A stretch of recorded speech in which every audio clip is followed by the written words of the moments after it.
Pendant mon Master 2, j'ai intégré le programme Ambition Service Public de la Cordée, qui m'a permis de rencontrer mon mentor Emmanuel. On est à la disposition en quelque sorte de l'étudiant pour passer les concours de la haute fonction publique. Avec Yannis, c'était notamment lorsque les épreuves orales approchaient. On a dû se voir une fois par semaine pour faire des entretiens oraux, des oraux blancs.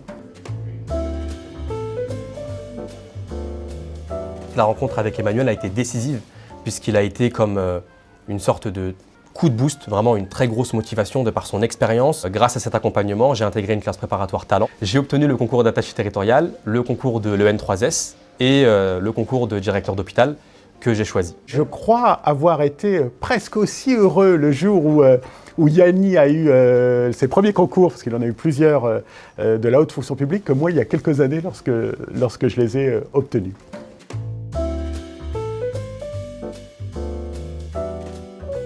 Je dis souvent que préparer les concours de la haute fonction publique, c'est un marathon et c'est pas un sprint. Et il y a des moments, des fois, de découragement ou des moments où on se pose beaucoup de questions sur notre place. Quand j'ai rencontré Emmanuel il y a 2 ans, c'est une des premières phrases qu'il m'a dit.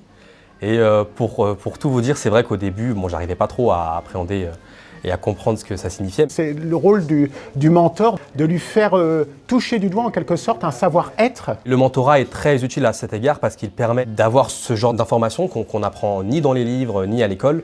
C'est en fait le fruit d'une expérience, d'un parcours.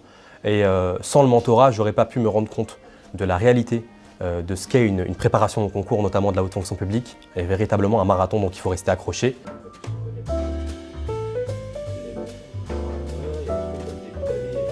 L'objectif, c'est de transmettre à une nouvelle génération, transmettre des valeurs, essayer de dénicher en quelque sorte et d'accompagner des futurs talents qui demain occuperont les postes que l'on a aujourd'hui. Pour les jeunes qui veulent améliorer les choses sur leur territoire, les métiers de la fonction publique sont nombreux. Et je dis à toutes celles et ceux qui hésitent de se lancer. Il n'y a rien à perdre.